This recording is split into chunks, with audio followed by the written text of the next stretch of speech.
కావ్యనాయకి శకుంతల, కథానాయకుడు దుష్యంతుడు. విధియాడిన వింత నాటకము ఆ కావ్యమున ప్రతినాయకుడు. రచనా సరళి అద్వితీయమై దీపశిఖా కాళిదాసుగా మారెను కవిరాజు. కాళికాదేవి అనుగ్రహముచే ఆనాడు సాహితీ సేద్యము చేసే మహానుభావుడు ఆ కాళిదాసు. భద్రకాళి సమేత వీరభద్రుని దీవెనలతో ఈనాడు కావ్య పునః విశేషణము చేయదలచే పామరురాలు స్వాతి అను ఈ భద్రదాసి. రసజ్ఞులారా, ఆ సాహితీ మకరందమును మరొక్కసారి ఆస్వాదిద్దాము రండు. సాహితీ ప్రేమికులారా, ఆ రచనా మాధుర్యమును మరొక్క మారు గుర్తు చేసుకుందాము లెండు. శకుంతల జననం. బ్రహ్మర్షి కానించి మహాతపమునరించ పూనుకునే రాజర్షి విశ్వామిత్రుడు. విషయమెరిగి తపోభంగమునరించ యోచించే అమరపతి ఇంద్రుడు. ప్రభువాజ్ఞకు లోబడి కార్యభారమును స్వీకరించే స్వర్గసుందరి మేనక.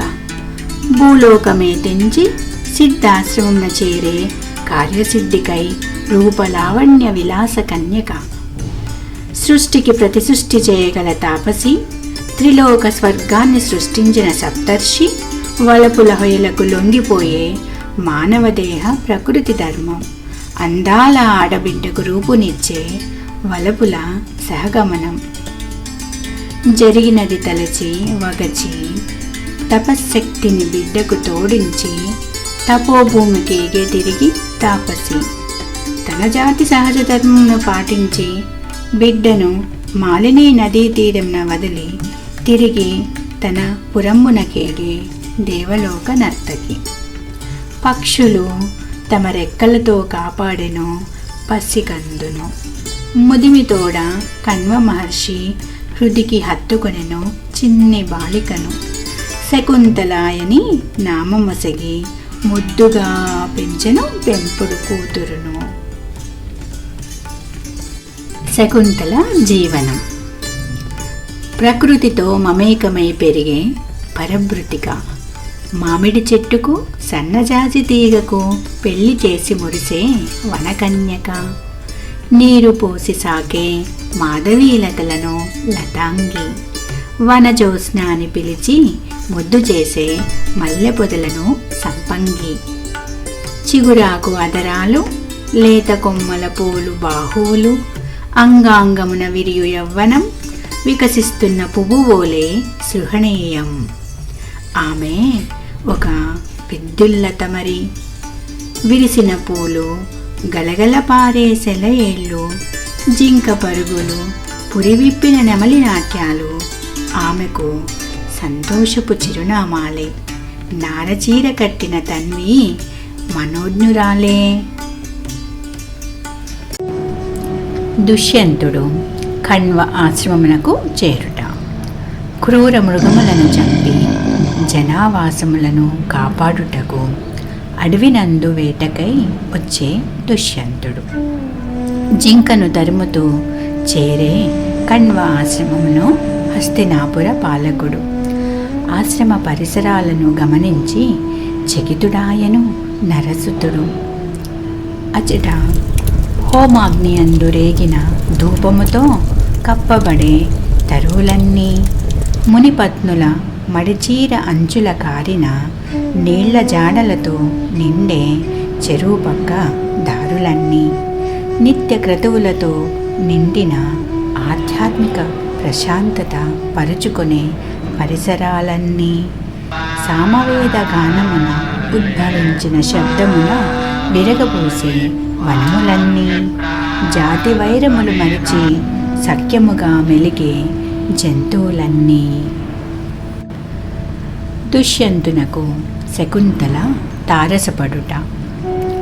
ఆశ్రమ ప్రశాంతతకు మైమరచి ముందుకు సాగి దుష్యంతుడు ఆకస్మికంగా ఎదురుపడిన సుకుమార తటిల్లతను చూచి అబ్బురపడే మహావీరుడు.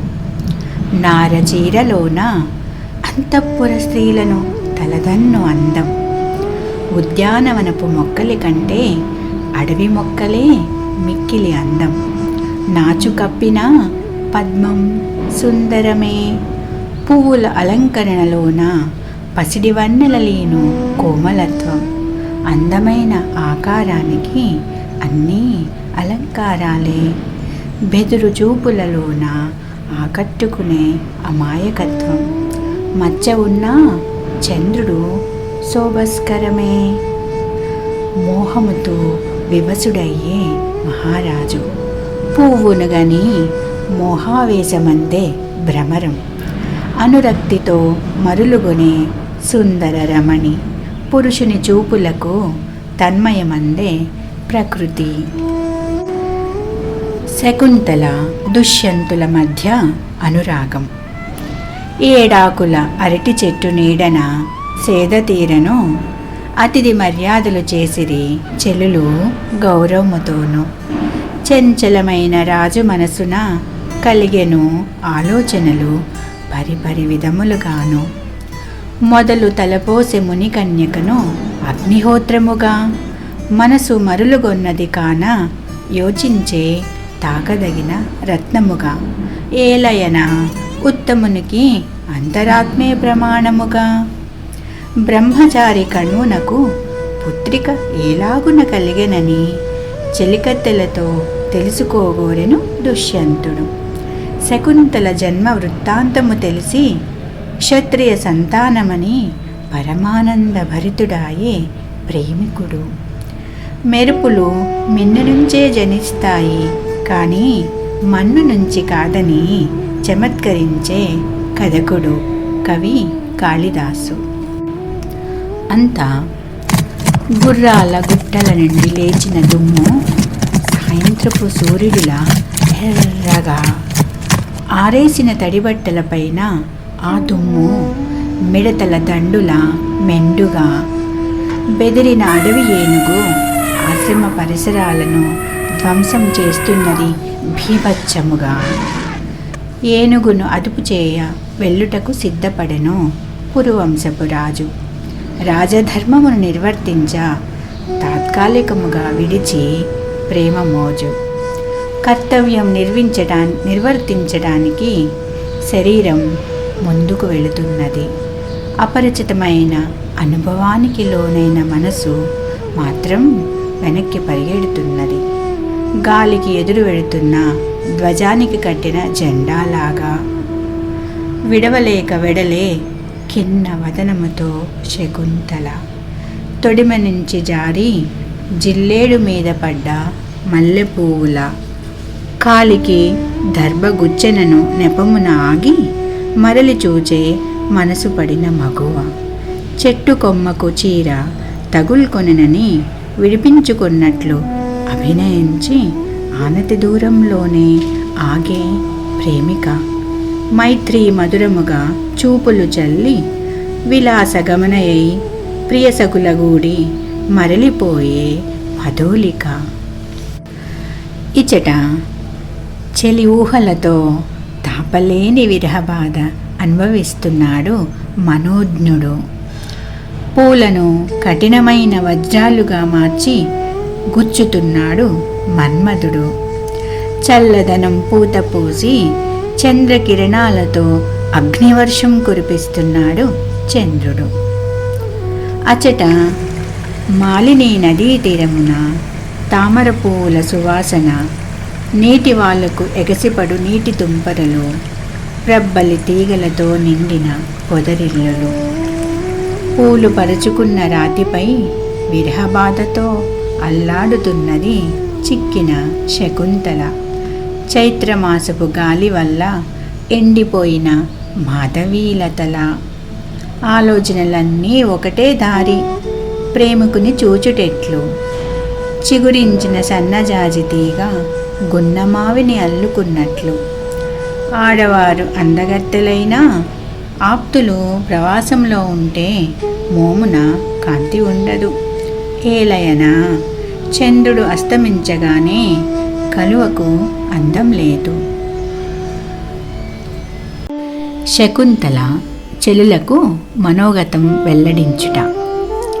చిన్నబోయిన శకుంతల మోము చూచి పరితపించెను ఇష్టసఖి ప్రియంవద. నెచ్చెలికి కలిగిన అస్వస్థను కనుగొని కారణము వెల్లడించగోరెను ప్రియసఖి అనసూయ. శకుంతల ఇలా అంటోంది: అనుదినము కనిపెట్టుకును నేస్తరాళ్ళు మీరు, పరితాపమును విశదపరచుదును వినుము. ఏ క్షణమున రాజు నా దృష్టి మార్గమున వచ్చెను, ఆ సమయము నుండి ఈ అవస్థను పొందాను అతనిపై అభిలాషతో. చెల్లుడు ఈ విధంగా స్పందిస్తున్నారు: ఓ లతాంగి, సమంజసమైనదే నీ కోరిక. నదికి సముద్రంలోనే కదా కలయిక, చంద్రుని వెంటే కదా విశాఖ నక్షత్రపు నడక. సంశయించక లిహించుము ప్రేమలేక, లక్ష్మీదేవి దొరకకపోవచ్చును కోరినవాడికి, కానీ కోరినవాడు దొరకడా లక్ష్మీదేవికి. శకుంతల మనసును పదాలుగా మార్చి నకములతో తామరాకుపై లిఖిస్తున్నది. ప్రేమాలోచనలతో లేచిన కనుబొమ్మ వేపు చెక్కిలి పులకిస్తున్నది.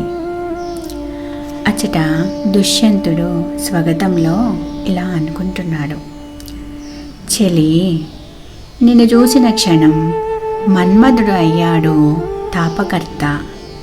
నీ నుంచి వినదగ్గ మాటలు విని తనే అయ్యాడు తాపహర్త. ఏలాగునంటే గ్రీష్మం గడిచిన పిదప వానాకాలపు రోజు, ఉక్కపోత ఒకవైపు, చల్లదనం మరోవైపు. అంతా రారాజు ప్రవేశం. కృశాంగి, మన్మధుడు నిన్ను తప్పింపచేయుచున్నాడు. మరి నన్ను పగలు రేయి కూడా దహించి వేస్తున్నాడు. పగలు ముకులింపచేసి ఊరుకుంటుంది కలువ కన్యను, అదే పగలు ఆశాంతం రూపుమాపుతుంది చంద్రుడను. దుష్యంతుడు శకుంతలకు ప్రేమను వ్యక్తీకరించుట. సమయానికి విచ్చేసిన రాజుకు స్వాగతమని ఆదరించి గౌరవముగా ఏలుకోమని నెచ్చెలిని రాజుకు విన్నవించి నిష్క్రమించిరి సకులు. పరవశమున చెలి సామీప్యమునకొచ్చే సకుడు. తామర పూరేకులే వీవనలుగా విసరన, చెంగలువ పాదాలను ఒడిలో పెట్టుకొని వత్తన అని వెడలిపోతున్న చెలిని ఆపే దుష్యంతుడు.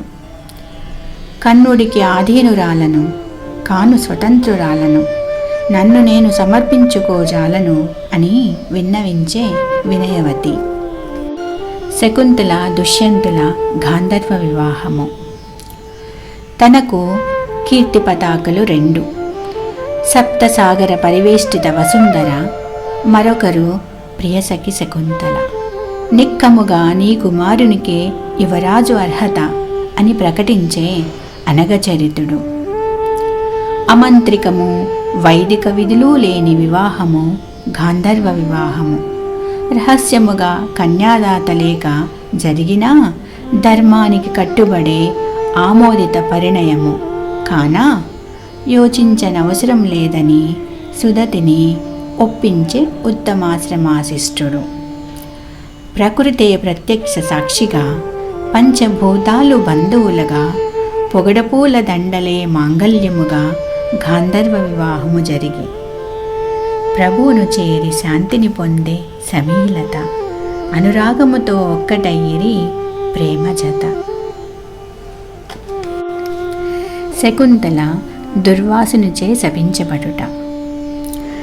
హస్తినకు తిరుగుపయనమయ్యను దుష్యంతుడు నిర్వర్తించ రాజకార్యము. సగౌరవముగా రాజలాంఛనాలతో తోడ్కొని పోదునని గుర్తుగానిచ్చే అంగుళీయకము.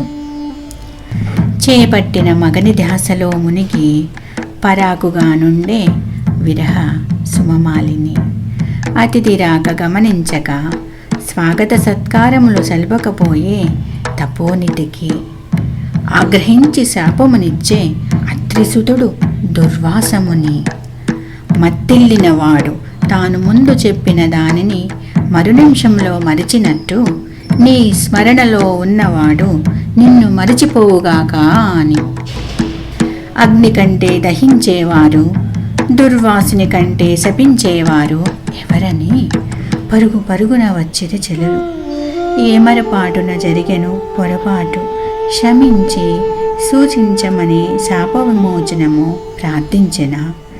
తెలిపే ముని ఒక తరుణోపాయము, జ్ఞాపికను చూసిన పిదప కలుగు గురుతో. కణ్వుడు శకుంతలను దుష్యంతుని వద్దకు పంపుటకు నిర్ణయించుట. అస్తమయోదయాలు ఏకదినమున జరిగే 2 తేజపుంజాలు. దుఃఖావస్థలు సుఖావస్థలు సహజమేనని అవి లోకానికి ఉపదేశాలు. ఎదురుచూపులు ముగిసి కూరును శుభములు అని ఓదార్చిరి శకుంతలను చెలులు. ఆశ్రమమునకు తిరిగి వచ్చే కణ్వుడు జమ్మి చెట్టున ఆరని ఉన్నట్లు శకుంతల గర్భమున దుష్యంతుని తేజస్సు ఉన్నదని మనోదృష్టితో గ్రహించెను తండ్రి మనసు. సిద్ధపడెను కూతుర్ని అత్తవారింటికి పంపుటకు.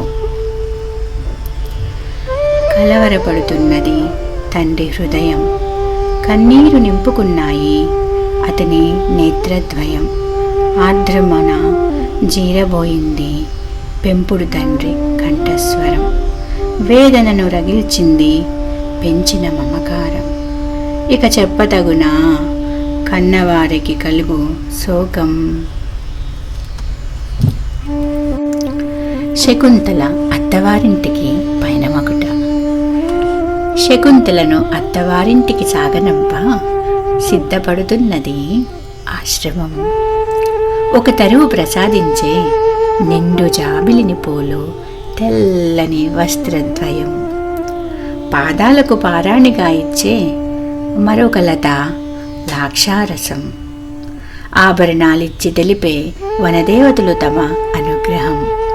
కోకిల విలువరించే కలకూచితం, సూచనగా రానున్నదని వసంతం.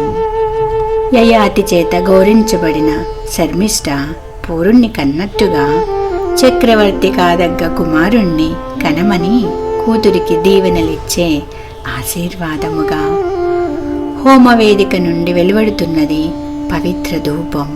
అది అశుభములను బాపి కూర్చగలదు శుభం అని దీవించి తెలిపే సమాజహిత ధర్మం. పతి మనసెరిగి మసులు కొమ్మని విశదపరిచే దాంపత్య ధర్మం. అత్తమామలకు పెద్దలకు సేవనునరించమని బోధించే కోడలిగా కర్తవ్యం. సేవకుల పట్ల దయ కలిగి ప్రవర్తించమని నేర్పే దయాధర్మం. సంపదలను చూసి పొంగిపోక అనుకోగా నడుచుకొమ్మని తెలియచెప్పే ఇల్లాలి ధర్మం. శకుంతల ఆశ్రమమునకు వీడ్కోలు పలుకుట. హోమం చేసిన త్రేతాగ్నులకు చేసి ప్రదక్షిణం, పెంచిన తండ్రికి చేసెను శకుంతల నమస్కారం. ప్రయాణానికి అనుమతించమని కోరెను చెట్టు చేమలను. ప్రణామములర్పించి దీవెనలు అభ్యర్థించెను వనదేవతలను. కడసారి వీడ్కోలు పలికెను మల్లెతీగకు జింక పిల్లలకు. దారి మొత్తం పద్మపరాగ రేణువుల్లా అతి మెత్తగా.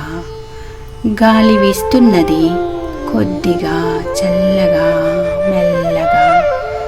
తామర తీగలు అల్లుకొని చెరువులు అందంగా. సాగనంపుతున్నది ప్రకృతి తన బిడ్డను ఆదరంగా. కానీ ఆశ్రమం విడిచి వెళ్లాల్సిన దుఃఖం వల్ల శకుంతల పాదాలు కదలనని మొరాయిస్తున్నాయి. నెమళ్ళు నాట్యం చేయడం మాని విచారిస్తున్నాయి. కన్నీళ్లు కారుస్తున్నట్లు లతలు పండుటాకులు రాలుస్తున్నాయి. పెంచిన జింకపిల్ల చీరలాగుతున్నది. కన్నీరు నిండిన కళ్ళకు దారి మసకగా ఉన్నది. భావోద్వేగాలతో నిండిన మనసు చేత అడుగు తడబడుతున్నది. సరస్తీరం వరకు సాగనంపి ఆశ్రమం సెలవన్నది. శ్రోతలకు వినతి. కల్పితమైన ఇది కరుణారసపూరితమైన ప్రతి ఆడపిల్ల గాథ. ఆడపిల్లన కన్న ప్రతి తండ్రి, పెంచిన ప్రతి తల్లి బాధ. పుట్టినిల్లును వదిలి వచ్చే ప్రతి ఆడపిల్ల ఆవేదన. కోడలిని కూతురులా కాకున్నా సాటి ఆడదానిగా మన్నించమని నివేదన. ఆదరించి అభిమానము చూపమని ప్రతి మామకు వినమ్ర సమర్పణ. కదిలించాలి కొంతమందినైనా ఈ వర్ణన, రగిలించాలి కొన్ని మంచి ఆలోచనలు ఈ రచన. వర్ధిల్లాలి ఆడపిల్లలు ఇంట బయట సంతోషమున. హస్తినాపురమున దుష్యంతుని రాజమందిరము. మోహమున మావి పూల తేనెను గ్రోలిన తుమ్మెదా, పిదప కమలము మీద వాలి మావిని మరచితివా అని హంసపదిక పాడుతున్నది నేపథ్య గీతిక మధురముగా. ఆ కమ్మని పాట తెలుపుతున్నది గుప్త సందేశము. తెలియని కలవరపాటుకు గురవుతున్నది దుష్యంతుని మనము. జన్మాంతర సాహృదాలు కలవరపెడతాయి అంతరంగము. కార్యభారమును అలసి రేడు చేరెను విశ్రాంతి మందిరము. అంతా అంతఃపుర సేవకులు విన్నవించే మునుల ఆగమనం. ఆదిత్యుడు సలుపుతాడు అవిశ్రాంతంగా ప్రయాణం. భూమిని మోస్తాడు ఆదిశేషుడు మార్చకుండా భుజం. ఆ మాదిరి అవిశ్రాంతంగా పాలించటమే రాజు ధర్మం. కాన లేచి వెడలె రాజు పలుకుటకు వారికి ఆహ్వానం. ఆదరముగా ఆశ్రమవాసుల కుశలములడిగి తపోధనుడు కణ్వ మహర్షి క్షేమము విచారించి వారు దయచేసిన కారణమును వివరించమని కోరెను చక్రవర్తి. ఎండుటాకుల మధ్య చిగురాకులా ఉన్న సుకుమారి ఎవరా అని పరివిధముల తలపోసే రాజర్షి. శకుంతలను దుష్యంతుడు గుర్తించకపోవటం. ఫలాల సమృద్ధితో తరువులు వంగుతాయి నేలకు, జలాల సమృద్ధితో మేఘాలు వంగుతాయి కిందకు. సమృద్ధుల వలన సజ్జనులు అవుతారు వినమ్రులు. సార్వభౌమా, పూజ్యులలో అగ్రగేసరుడవు తమరు. రూపుదాల్చిన సౌశీల్యం మా ఆశ్రమ మాన్యురాలు. అంచేత రహస్యముగా మీకు మా ఆశ్రమ కన్యకు జరిగిన వివాహమును ఆమోదించెను కణ్వుడు. శకుంతలకు తోడుగా నిచ్చి పంపెను తపస్సంపదను అని వినిపించిరి మునులు కణ్వుని సందేశము. కలనైనా ఊహించని సంఘటనతో నిశ్చేష్టుడై ఆ తరుణిని తానెనగనని పలికే రాజు విభ్రాంతుడై, నిందలు ఓపజాలనని హుంకరించే కోపోద్రిక్తుడై, మేలి ముసుగును తొలగించి ఎదురు నిలిచే శకుంతల ఇచ్చిన మాట తప్పి నిరాదరించరాదని వేడుకొనే బేల. గురుతుకై ఉంగరమును చూప యత్నించే అబల. శచీతీర్థమున నదికి నమస్కరించు సమయాన పోగొట్టుకొనెను అంగుళీయకమును విధివశాన. రాజును ఒప్పించ ప్రయత్నించ చూపే కలిసి మెలిగిన ఆనవాళ్ళు ఆశ్రమవాసమున. దుష్యంతుడు శకుంతలను తిరస్కరించుట. దుష్యంతుడు ఈ విధంగా అంటున్నాడు: లోకమున కనేది కోకిలలు, సాకేది కాకులు, అబద్ధాలతో మసిపూస్తారు నెరజాణలు. కాన నాపై వేయవలదు అపనిందలు. స్వచ్ఛమైన నీటి ప్రవాహంను బురదమయం చేస్తాయి వరద ప్రవాహాలు. నాకు అప్రతిష్టను కలిగిస్తాయి నీలాప నిందలు. కలువలను వికసింపజేస్తాడు చంద్రుడు, పద్మములను వికసింపజేస్తాడు ఆదిత్యుడు. అంతఃపుర స్త్రీలను తప్ప ఇతరులను కోరడు ఈ జితేంద్రియుడు. కావున వడలు పొమ్మని కోమలిని తిరస్కరించెను దుష్యంతుడు. అంతా శకుంతల సూటిగా చూసెను ప్రభువును ఎర్రబడ్డ కనులతో. కుటిలాలైన కనుబొమ్మలను విరిచెను అసహనముతో. పుట్టినింటికి తిరిగిపోవ యోచించెను అవమానముతో. దాసిగానైనా భర్త ఇంట ఉండవలసిందేనని విడిచిపోయిరి మునిజనం అసక్తతతో. రాజు జాతకమున కలదు పుత్ర సంతతి చక్రవర్తి లక్షణములతో. అంతవరకు నా ఆశ్రమం నా ఉండగలదు వనిత అని తోడ్కొని పోయే పురోహితుడు ఔదార్యముతో. ఈ కథాశ్రవణం చేస్తున్న యువతీ యువకులకు ఒక విజ్ఞప్తి. ప్రేమకు ఆకర్షణకు తేడా తెలుసుకోవలను యువతరం. మోహమునకు మమతకు భేదం గుర్తించవలను నవతరం. ఆ తరమైన ఈ తరమైన జాగరూకతో ఉండాలి నిరంతరం. కాకున్నా పునరావృతమగును ఆధునిక అభిజ్ఞాన శాకుంతలం. కావ్యంను చదివి కార్చిన కన్నీరు మార్చాలి సృజనల ఆలోచనా తీరు. స్పష్టతతో ముడివేసుకోవాలి బంధాలు, కలకాలం వెలగాలి సత్సంబంధాలు. శకుంతలను తల్లి మేనక తీసుకొని పోవడం. రాజసౌధం. అక్కడ వేదనతో నిష్క్రమించిన పడతిని చూసి తప్పు చేశానో ఏమో అని భావన. ఎంత యోచించినా ఆ యువతిని ఎరిగిన ఆనలేక ఆవేదన. అన్యమనస్కుడై చికాకు చెందను నృపాలుడు. అంతా మరలి వచ్చి వింత విషయమును మనవి చేసెను పురోహితుడు. మునితనేను నా ఆశ్రమను కొనిపోయిన తక్షణమే ఎదురాయే ఒక అదృశ్య శక్తి స్త్రీ రూపున తటాలున సుకుమారిని తీసుకొని మాయమాయను గగనమున. విని ఆశ్చర్యంనకు లోనాయి దుష్యంతుని మది. మహిమాన్వితురాలు అయి ఉండవచ్చు ఆ సాధ్వి. గుర్తించక పొరపాటు పడినాయేమో అని చింతాక్రాంతమయ్యే అతని హృది. దుష్యంతునకు శకుంతల జ్ఞాపకం వచ్చుట. దొంగ అనుకొని రక్షక భటులు పట్టి తెచ్చిరి జాలరిని. రాజముద్రికను అమ్మ చూపెనని నెపమున అతడిని ప్రశ్నించిరి. మణులు పొదిగిన ఉంగరమేలా వచ్చెనని. పొట్టకూటికై చక్రతీర్థమున చేపలు పట్టి తినని ఒక చేపను కోయగా అందు దొరికినది ఉంగరమని భయభ్రాంతుడై గజగజ వణుకుతూ చెప్పెను ధీవరుడు. అభిజ్ఞానంను చూచినంతనే శకుంతల వృత్తాంతము గుర్తుకు వచ్చి పరితపించే దుష్యంతుడు. పరితపించే ప్రేమకుని మనసు అపరాధ భావముతో వేదన చెందే ప్రభు చిత్తము పశ్చాత్తాపముతో. బహుమతిగా జాలరిని సత్కరించి నిండుగా ధనముతో. కొరత వేస్తారనుకుంటే ఏనుగెక్కిచ్చినట్టు జాలరి ఉబ్బి దబ్బబ్బాయాను సంబరముతో. దుష్యంతుడు శకుంతలకై పరితపించుట. కొంతకాలం గడిచిన పిమ్మట అవమానపడిన కూతురిని ఆనాడు తనతో తీసుకుపోయిన మేనక హస్తినకు పంపెను స్నేహితురాలు సానుమతిని కన్నబిడ్డ బాధ చూడలేక.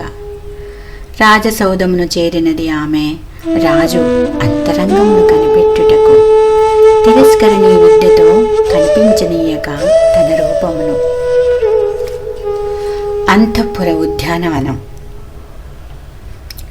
వేప చెట్లు పూతపూసి నిండుగా ఉండును వసంతాన. ఎర్రగా పచ్చగా తెల్లగా అందంగా మొగ్గలేను మామిడి చెట్టు గ్రీష్మ ఋతువున. కానీ చింతాక్రాంతుడైన భూపాలుడు నిషేధించెను వసంతోత్సవమును. కనుక మామిడి మొగ్గలు విచ్చుకోవడం లేదు, విరివిగా పూచే ఎర్రగోరింట పూయడం లేదు. శిశిరం వెళ్ళి వసంతం వచ్చినా గండు కోయిల కూయడం లేదు. తరువులు పక్షులు వసంతాన్ని ఆవిష్కరించకుండా పాలిస్తున్నాయి ప్రభు ఆజ్ఞను. దుష్యంత విలాపం. శకుంతల తలుపులతో చిక్కిన దుష్యంతుని బంగారు కంకణం మోజేయికి జారినది. పశ్చాత్తాపు నిట్టూర్పులతో పైపెదవి కందిపోయినది. అలవి కాని వేదనతో నిద్రపట్టక కన్నులు అలసినవి. దహింపచేస్తున్నది భరించలేని శకుంతల విరహం.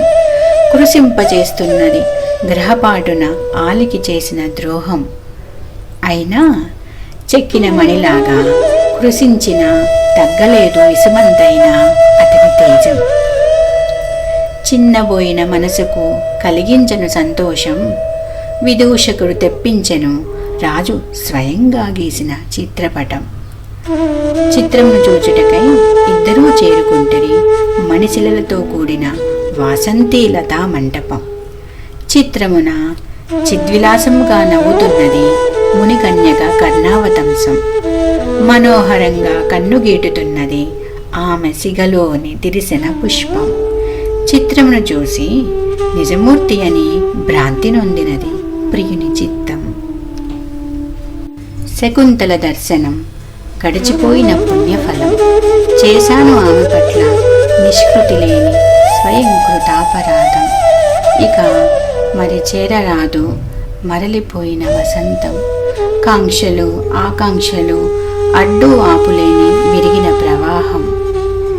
తారసపడ్డ జీవనదిని చేతులతో కాలదన్నుకొని దాహంతో పరిగెడుతున్నాను పట్టుకోను ఎండమావిని అని పరివిధముల పరితపించే జరిగినది తలుచుకొని సంతోషపడినది సానుమతి అదృశ్యముగా గమనించి దుష్యంతుని పరిస్థితిని. అనురాగమున శకుంతల దుష్యంతులు ఒకరికి ఒకరు తగినవారేనని. దుష్యంతుడు రాక్షస సంహారానికై ఇంద్రపురికి ఎగుట. నేపథ్యంలో విదూషకుని అదృశ్య శక్తి పీడిస్తుంటుంది. బిగ్గరగా వినిపిస్తున్నాయి హాహాకారాలు. అదృశ్యంగా ఉండి కనిపించుకున్నాయి ఆకారాలు. మెడలు వంచి చెరుకుగడలాగా 3 ముక్కలు చేస్తానని హుంకరిస్తున్నాయి అశరీర వాక్కులు. దుష్యంతుడు ఎక్కుపెట్టాడు ఆ శక్తిపై ధనుర్బాణాలు. మిత్రులపైన చూపించవలసినవి అనుగ్రహ వీక్షణాలు. ఎక్కువ పెట్టవలసినవి కావు గాయపరిచే బాణాలు అంటూ ప్రత్యక్షమాయను ఇంద్రసారథి మాతలి. విన్నవించెను స్వర్గాధిపతి ఇంద్రుని వినతి. విచ్ఛిన్నం చేస్తున్నారు స్వర్గాన్ని కాలనేమి సంతతి. నీవే ఆ గుంపును అంతమొందించగలవాడివి. ఎలాగునంటే చంద్రుడు పోగొడతాడు సూర్యుడు పోగొట్టలేని రాత్రి చీకటిని. కట్టెలను ఎగదోసినప్పుడే అగ్ని మండుతుంది. తోక తొక్కినప్పుడే సర్పం పడగ విప్పుతుంది. క్షోభ కలిగితేనే మనిషి శక్తి ప్రదర్శితమవుతుంది. మిత్రుని హింసిస్తేనే పౌరుషం ఉద్దీపనమవుతుంది. అందుకే అలా ప్రవర్తించడం జరిగింది. కనుక నీవు వెంటనే జైత్రయాత్రకు బయలుదేరవలసింది అని వినయమున పలికే రథసారథి. రాక్షస వధకు బయలుదేరుతున్నది ధనుర్బలం. ప్రజాపాలనకు చూపాలి మంత్రి బుద్ధిబలం అని ఆజ్ఞాపించి బయలుదేరే వీరుడు చేయడానికి రాక్షస సంహారం. ధీరుని పరాక్రమమునకు వెన్నుచూపి తోకముడిచే రాక్షస గణం. సంతోషమున ఇంద్రుడు చేసే దుష్యంతునకు సత్కారం. దుష్యంతుడు భూలోకమునకు తిరిగి ప్రయాణమగుట. దుష్యంతుని మెడలో మందారమాల వేసే ఇంద్రుడు. ముల్లోకాలలో అవిశ్రాంతంగా ప్రయాణిస్తున్నాడు కాళ్ళు లేని అనూరుడు. ఆ గమనానికి సహకరిస్తున్నాడు ఆదిదేవుడు సూర్యుడు. ఘనకార్యం చేసినట్టుగా కనిపిస్తాడు సేవకుడు. కానీ అది చేసేటట్లుగా మహిమ చూపేది యజమానుడు. అని వినయముగా వీడ్కోలు తీసుకునే దుష్యంతుడు. మార్గమున శ్రావ్యంగా వినిపిస్తున్న ఈ పాటలు, అవి ఆలపిస్తున్నారు దేవలోకపు అమరులు. పాటలుగా కట్టి దుష్యంతుని జీవితంలోని రమణీయ ఘట్టాలు సుందరీమణులు లిఖిస్తున్నారు యశో గీతికలు. దుష్యంతుడు ఆకాశ మార్గమున ప్రయాణించుట. ఆకాశగంగను స్థిరముగా నిలిపి సూర్యచంద్రాదులను నడిపించి హరి వామనుడిగా ఉద్భవించి తన 2వ పాదాన్ని నిలిపి పవిత్రమనరించిన పుణ్యప్రదేశం 6వ పరివహ వాయుమార్గం. ఆ మార్గం అంధకార విదూరం, అందుకే మా మనసైనది ప్రసన్నం అనుకుంటూ దుష్యంతుడు చేస్తున్నాడు ప్రయాణ విహారం. ఆ మార్గాన మెరుపు కాంతులు ప్రతిఫలిస్తున్నాయి రథాస్వాల వీపుల మీద. రథం వెళుతున్నది నీటితో పూటెక్కిన మేఘాల మీద. అక్కడి నుంచి కనిపిస్తున్నది భూగోళం చిన్న చుక్కైనట్టు, మహోన్నత పర్వత శిఖరాలు పైకి లేస్తున్నట్టు, సన్నటి గీతలా కనిపించిన నదులు విశాలమైనట్టు, భువనాన్ని ఎత్తి ఎదురుగా పెట్టినట్టు. దుష్యంతుడు కశ్యప మహర్షి ఆశ్రమంను చేరుట. సంధ్యాకాలపు మేఘపంక్తిలాగా కనిపిస్తున్నది హేమకూట పర్వతం. హిమాలయాల కంటే పైన ఉన్నత శిఖరాలతో గోచరిస్తున్నది కింపురుష దేశం. మునీశ్వర్లకు తపస్సిద్ధి కలిగించే పర్వతరాజం. దైత్యులకు ఆదిత్యులకు తండ్రి కశ్యప ప్రజాపతి తపమాన్ ఆచరించే మహిమాన్విత క్షేత్రం. దుష్యంతుడు ఆ ప్రదేశమున ఆగెను. ఆ పుణ్యమూర్తికి సమర్పించేందుకు ప్రణామం. పొట్టదాకా పుట్టతో, రొమ్ము నిండా కుబుసాలతో, మెడ నిండా ఎండిన పూల తీగలతో, భుజాల దాకా ఎదిగిన జడలతో, సూర్యుడికి అభిముఖంగా స్థాణువుల నిశ్చలంగా తపమాచరిస్తున్నాడు కశ్యప మహర్షి. తపస్సమాధిలో ఉన్న మహనీయుడు కన్ను తెరిచేదాకా వేచి ఉండటానికి అటుగా వెళ్ళాడు దుష్యంతుడు ఆశ్రమ పరిసరాలు పరికించడానికి. దుష్యంతుడు తన కుమారుని కలుసుకొనుట. ఆశ్రమ పరిసరాలలో ఒకచోట సింహపు పిల్ల జూలు పట్టి లాగుతున్నాడు ఒక బాలుడు. కొదమసింహం దవడ తెరిచి ఆటలాడుతున్నాడు బాలసత్వుడు. ప్రజ్వరిల్ల గోరుతున్న నిప్పురవ్వ మాదిరి ఉన్నవాడు ఆ పిల్లవాడు. క్రూర మృగాల దర్పం అణిచినందుకు అయ్యింది అతని పేరు సర్వదమనుడు. చిన్ని బాలకుని క్షత్రియ లక్షణములను గాంచి ఆశ్చర్యచకితుడయ్యాడు దుష్యంతుడు. బోసి నవ్వులు వలకబోస్తూ, మొగ్గల్లాంటి దంతాలను ప్రదర్శిస్తూ, తొక్కు పలుకులతో మురిపిస్తూ, ఒడిలో కూర్చున్న తనయుల ఒంటి దుమ్ముతో దుస్తులు మాపుకునే తల్లిదండ్రులు ఎంత అదృష్టవంతులో అని తనకు లేని అదృష్టానికి విచారిస్తూ బాలుని దగ్గరికి ఎగెను రాజు అనురాగంతో. పొందికగా జతపడిన వేళ్లతో ఎర్రటి తొలిసంజ వెలుగులకు కొద్దిగా విచ్చుకున్న కలువరేఖల మాదిరి రేఖలతో అద్వితీయంగా భాసిస్తున్న పద్మాల పోలికలతో విరాజిల్లుతున్నది ఆ బాలకుని హస్త సాముద్రికం. పక్కన పడి ఉన్నది అతని రక్షారేకు అపరాజితం. జాతక కర్మ నాడు కశ్యపుడు పెట్టిన రక్షా కవచం. కావున మాతాపితలు తప్ప అన్యులు ముట్టరాదని దుష్యంతుని హెచ్చరించే మునిజనం. కానీ ఆ చిన్ని బాలకుని చూచిన మైమరుపున దుష్యంతుడు పట్టుకునే ఆ ముంజేతి కంకణం బాలుని చేతికి కడుతూ అనుభవించెను చిట్టి చేతుల స్పర్శ సౌఖ్యం. అన్యులెవరు ముట్టినా పామై కాటువేయు రక్షాబంధనం, సాక్ష్యమిచ్చెను ఇద్దరి మధ్యన ఉన్న రక్త సంబంధం. విషయం విదితమై ఆనంద పారవశ్యమున మునిగే తండ్రి హృదయం, తలవని తలంపుగా ఎదురొచ్చిన అదృష్టానికి ఉప్పొంగిపోయినది పుత్ర వాత్సల్యం. బిడ్డ తండ్రిని చేరినందుకు ఆనందించింది ఆశ్రమం. దుష్యంతుడు శకుంతలను కలుసుకోవడం. ఆనాడు మేనకతో వచ్చిన శకుంతలను చేరదీశారు అదితి కశ్యప దంపతులు.